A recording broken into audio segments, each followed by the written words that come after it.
ಕರ್ನಾಟಕಕ್ಕೆ ಬರುವ ಸಂವತ್ಸರದಲ್ಲಿ ಯಾವುದೇ ವಿಧವಾದ ತೊಂದರೆ ತಾಪತ್ರಯಗಳಿಲ್ಲ. ಮಳೆ ಬೆಳೆಗಳು ಚೆನ್ನಾಗಿ ನಡೀತವೆ, ಸುಭಿಕ್ಷತೆ ಇರ್ತದೆ ಮತ್ತು ನಾಡಿನಲ್ಲಿ ಯಾವುದೇ ಕೊರತೆ ಕಾಣ್ತಾ ಇಲ್ಲ. ಯುಗಾದಿಯ ನಂತರ ಕರ್ನಾಟಕದ ಬಗ್ಗೆ ಮತ್ತು ಜಾಗತಿಕ ಬಗ್ಗೆ ಭಾಳ ಅಜಾಗರೂಕತೆ ಇದೆ, ತೊಂದರೆ ಇದೆ. ಹೋದ ವರ್ಷಕ್ಕಿಂತಲೂ ಹೆಚ್ಚಿನ ಭೀಕರತೆ ಕಾಡುವ ಲಕ್ಷಣ ಇದೆ. ಅದನ್ನು ಯುಗಾದಿ ನಂತರ ಹೇಳ್ತೀನಿ. ಇತ್ತೀಚಿನ ದಿನಗಳಲ್ಲಿ ಎಲ್ಲರೂ ನೋಡಿದಂಗೆ ಭೂಕಂಪಗಳು ಹೆಚ್ಚಾಗ್ತಾ ಇದ್ದಾವೆ. ಇದನ್ನು ಒದರಿಸುವೇ ಹೇಳಿದ್ವಿ ನಾವು. ಇದನ್ನು ಭೂಕಂಪಗಳು, ಭೂಮಿ ಅಗಲತಕ್ಕಂಥದ್ದು, ಜನರಿಗೆ ಸಾವು ನೋವು ಆಗ್ತಕ್ಕಂಥದ್ದು, ಕಟ್ಟಡಗಳು ಬೀಳ್ತಕ್ಕಂಥದ್ದು ಇದು ಮುಂದುವರಿದ ಜೊತೆಗೆ ಭೂ ಸುನಾಮಿ, ಜಲ ಸುನಾಮಿ, ಬಾಹ್ಯ ಸುನಾಮಿ ಅಂತ ಇಲ್ಲಿವರೆಗೂ ಬರೀ ಜಲ ಸುನಾಮಿ ಆಗ್ತಾಯಿತ್ತು. ಸಮುದ್ರದಲ್ಲಿ, ಸಾಗರದಲ್ಲಿ ಸುನಾಮಿ ಬಂದು ತೊಂದರೆ ಆಗ್ತಾಯಿತ್ತು. ಈ ಸತಿ ಭೂ ಸುನಾಮಿನೂ ಇದೆ. ಭೂಮಿ ಒಳಗೆ ಸುನಾಮಿಯಾಗಿ ಕಂದಗಾಗ್ಲಕ್ಷದ್ದು. ಜಲ ಸುನಾಮಿನೂ ಹೆಚ್ಚಿದೆ. ಬಾಹ್ಯ ಸುನಾಮಿ ಅಂತ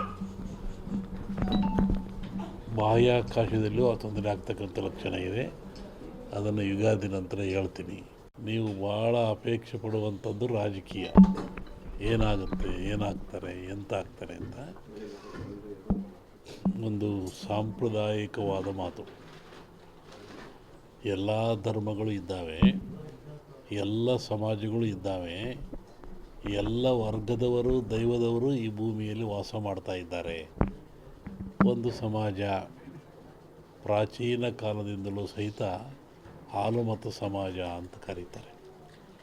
ಹಾಲುಮತ ಸಮಾಜ ಅಂದರೆ ಅವರು ಅಡವಿಯಲ್ಲಿದ್ದು ಕುರಿಗಳನ್ನು ಸಾಕಿಕೊಂಡು ಕುರಿಯ ಇಕ್ಕೆಯಲ್ಲಿ ಲಿಂಗವನ್ನು ಕಂಡು ದೈವಾರಾಧನೆ ಮಾಡಿಕೊಂಡು ಬಂದಂಥ ಒಂದು ಸಮಾಜ. ಪ್ರಕೃತಿಯ ಮೇಲೆ, ಗಾಳಿಯ ಮೇಲೆ, ಭೂಮಿಯ ಮೇಲೆ ಅವರು ಅಡವಿಯಲ್ಲಿದ್ದ ಕಂಡದ್ದು, ತಿಳಿದದ್ದು, ನೋಡಿದ್ದು, ಅನುಭವಿಸಿದ್ದನ್ನು ಹೇಳ್ತಾ ಬಂದಿದ್ದಾರೆ. ಅದು ಕುರುವಿನ ರಟ್ಟು, ಕೆಲವು ಕಡೆ ಕುರುಬು ರಟ್ಟು ಅಂತಾರೆ. ಅದು ಕುರುಹಿನ ರಟ್ಟು, ಮುಂದೆ ಏನಾಗಿ ಕುರು ಅಂತ ರಟ್ಟು ಅಂತಕ್ಕಂಥದ್ದು. ಹಾಲು ಕೆಟ್ಟರು ಹಾಲು ಮತ್ತು ಸಮಾಜ ಕೆಡಲ್ಲ ಅಂತಾರೆ. ಹಕ್ಕ ಬುಕ್ಕರು ವಿಜಯ ಸಾಮ್ರಾಜ್ಯವನ್ನು ಕಟ್ಟಿದರು. ಇದು ಹೇಳೋ ಉದ್ದೇಶ ಏನು ಅಂತಂದರೆ, ಇವತ್ತು ಹಾಲುಮತ ಸಮಾಜದವ್ರ ಕೈಲಿ ರಾಜ್ಯದ ಅಧಿಕಾರ ಇದೆ. ಬಿಡಿಸಿಕೊಳ್ಳೋದು ಸುಲಭ ಅಲ್ಲ. ಅವರಾಗೇ ಬಿಡಬೇಕೆ ಹೊರತು ನೀವು ಬಿಡಿಸಿಕೊಳ್ಳೋದು ಸುಲಭವಲ್ಲ. ಮುಂದಿನ ವಿಚಾರವನ್ನು ಯುಗಾದಿ ಮೇಲೆ ಹೇಳ್ತೀನಿ.